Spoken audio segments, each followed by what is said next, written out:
G'day, I'm Simon Hill, Operations Manager of Malibu Boats. Now I get asked every day, what should I look for when I'm looking for a boat? I reckon you can narrow it down to 5 questions and I'm going to show them to you. So the first question I get asked is, what sort of boat should I be looking for? If you're strictly skiing, maybe a direct drive boat like the Response is what you'd be after, where you can get a crossover where you can ski and wakeboard and even surf. Or if you're strictly wakeboarding, you might go up to something a bit bigger, perhaps like our 23. But it's very dependent upon what you want to do with the boat as to which one you should be looking for. So next question you might want to ask yourself is, how many people do I go boating with? Is there just 2 kids and mum and dad, so that you only need a smaller boat? Or perhaps the boat's co-owned with a family and there's 8 or 10 of you. And that'll depend very much on which boat you're going to look at, because some will only have a capacity to carry 7 and some of our bigger stuff as many as 15. So we need to ascertain just how many people it is that we're going to go boating with.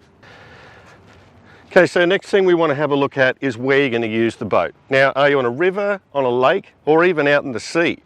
Freshwater, you're going to have different uses and needs out of your boat than if you're out in the salt. If you are going in the salt, you're going to be looking for things like saltwater series engines, perhaps closed water cooling, and even sacrificial anodes.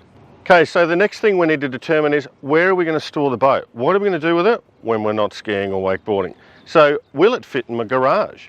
Now all our trailers are 2.5, but some of the boats are actually 2.6, so will it fit? And what about the height? A lot of towers, our biggest tower is 3 metres high, but have a look here. It'll fold down to nearly 2.5 metres in height.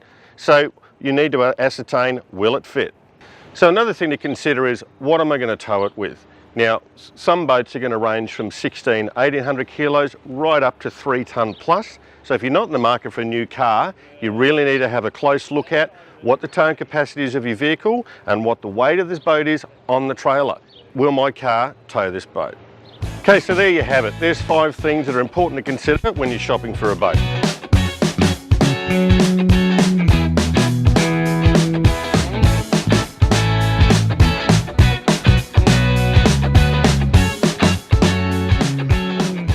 And remember, fun boating is safe boating, so let's make sure we can all share the waterways, be aware of your wake, and remember, life's better with a boat.